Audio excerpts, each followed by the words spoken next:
5 home selling tips your real estate agent doesn't know. Hi, I'm Phil Pustiowski with Freedom Mentor. I'm a full-time real estate investor. I am a coach. I am a mentor to some of the most successful real estate investors in this country at this point.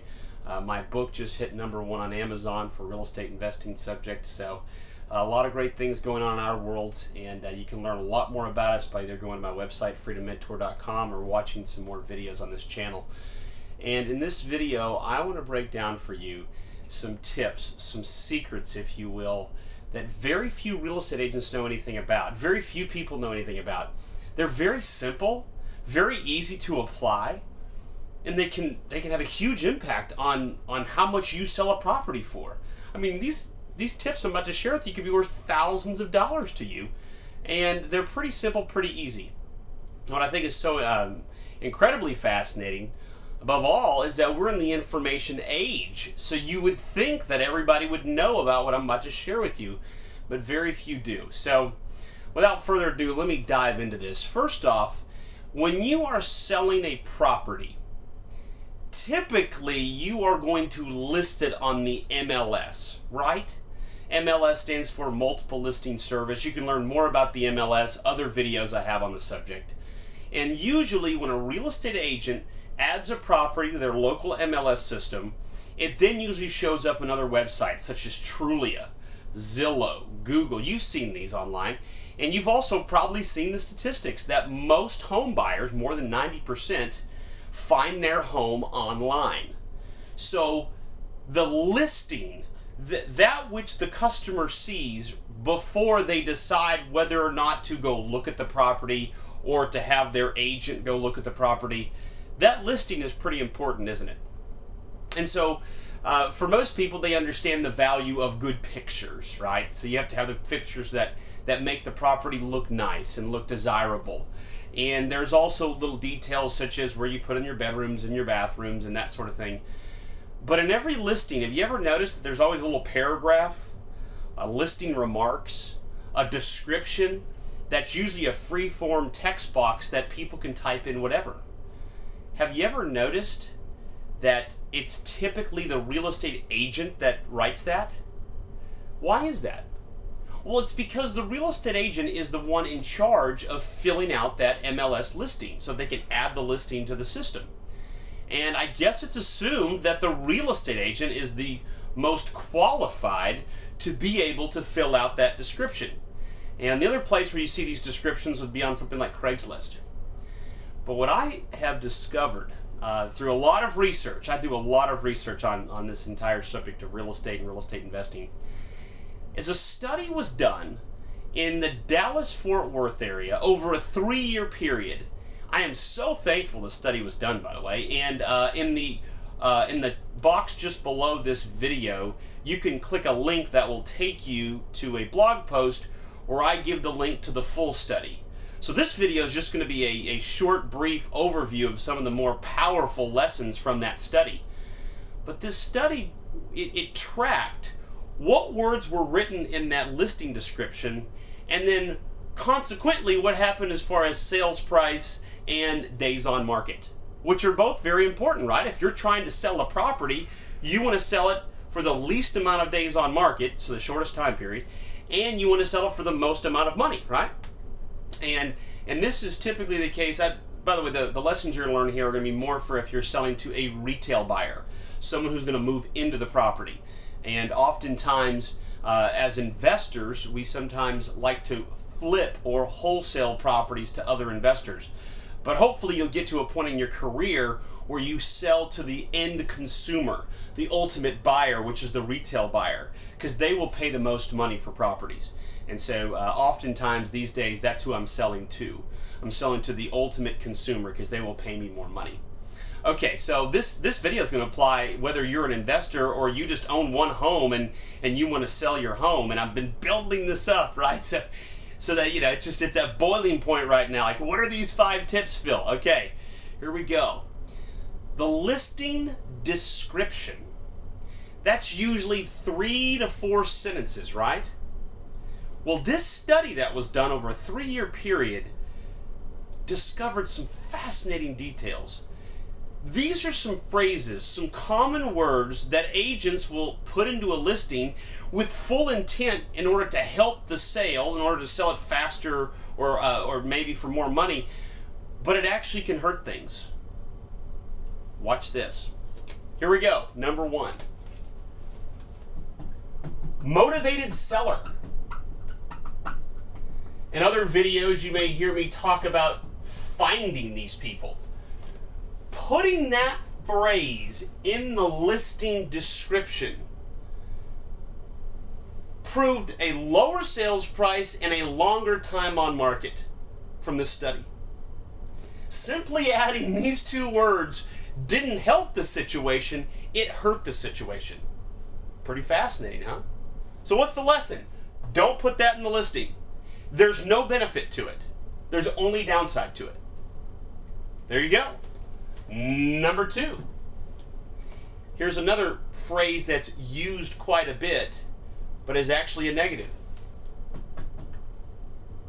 Good buy. It was proven that when this phrase was added to a listing, it sold for less money. Simply these 2 words. Fascinating, isn't it? I mean, obviously this was a very thorough study over many, many years, and certainly there are extenuating circumstances, but this phrase right here doesn't help. Here's another one. This one's gonna perhaps surprise some of you. Vacant. This was negatively correlated with sales price. So adding the word vacant actually hurts your sales price at the end. Why? Well, again, these authors of this study don't know exactly why all of this is the way it is. They just studied it and figured out this is what would happen. So perhaps when people say the phrase vacant, they see desperate. They assume that you can offer less. That's important. So do you put the word vacant in your listing? No, you don't need to. They're going to figure that out anyways when they go to the house, right? So you don't need to add the word vacant to the actual listing description. All right, here's another one. This one I think is really exciting. Repairs.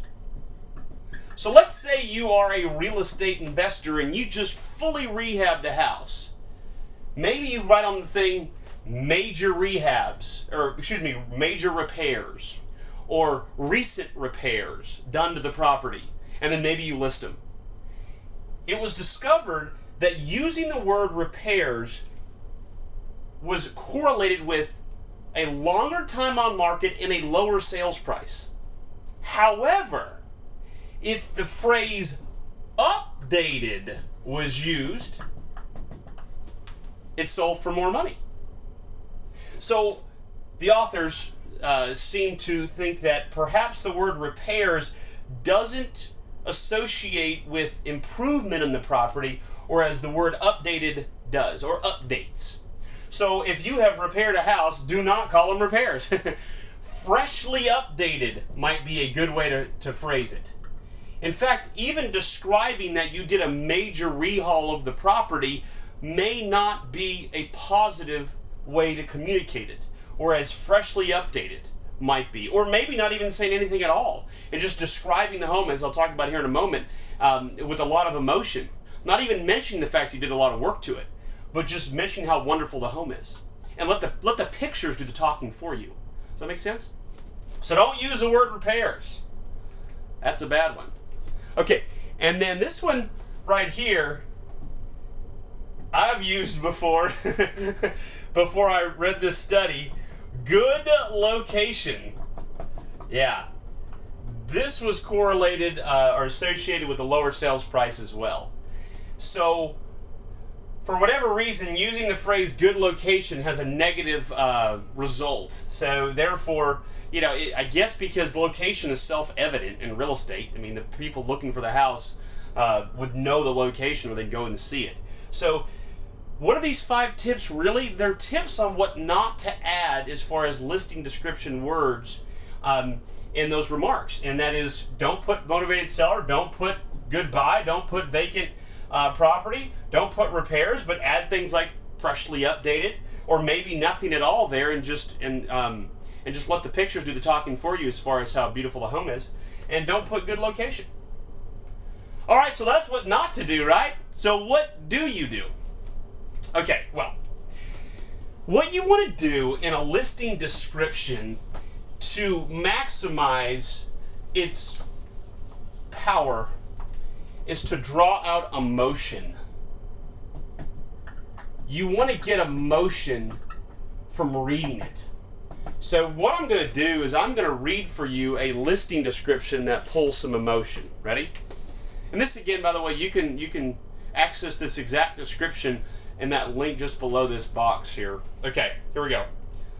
This cozy home is conveniently close to all the amenities of life. It has been lovingly maintained and cared for over the years. From the beautiful landscaping, to the spacious interior and generous rooms, to the recently updated kitchen, this lovely home is upscale urban at its best. Imagine yourself as the next caretaker of this charming cottage, evoking the style and quality of a bygone era. You are buying a lifestyle, not just a home. How's that for a description? Okay, so what did that description do? It drew out emotion. You know what it also did? It helped the reader visualize living in the property. And that's a big one. I mean, that's what we're trying to sell here, right? We're trying to sell a property where somebody could live in it. You know, there's an old phrase in marketing that says that people buy for emotional reasons and then they justify them logically. So you want to hit the emotional buttons, the visualization buttons. You know, just imagine living in your own personal paradise. You see how that is just, it's evoking emotion, it's helping visualize. So that means going beyond the features of a big kitchen and going into more of the benefits of a big kitchen, you know? Cook wonderful meals, you know, have your family home for the holidays in this warm and charming da-da-da-da. So this kind of phrasing is going to help the person visualize living in the property and help draw out emotion. And that makes a very big difference. So, you know, a lot of real estate agents are aware of that technique, of doing that in their listing description. What this video hopefully shared with you is some misconceptions, if you will, some myths on some language not to put in the listing description. And that doesn't mean that if you have a perfect listing description, you're going to sell a house right away. There's more to it. You know, there's pictures. You got to have the right price, those sorts of things. But I tell you what, in this day and age where people aren't driving to homes, they're using the computer, where they're staring in front of a screen to decide on which house they won't even go look at, this is more important than ever. Having the right description is huge, just like having the right pictures is huge. All right, well, I'm Phil Pustiowski with Freedom Mentor. I hope you enjoyed this video. And as you can tell, I'm really passionate about this subject. So dive into my other videos, subscribe to this channel, go grab my book on my website, or you can go grab it on Amazon. And if you have any desire to become a successful real estate investor, dive into the information that I provide, because I have provided that which is signal. And there's a good video I have on that called Real Estate Truth versus Fiction. I scour for the most signal, the most truth, the most accurate information out there, and that's what I try to provide.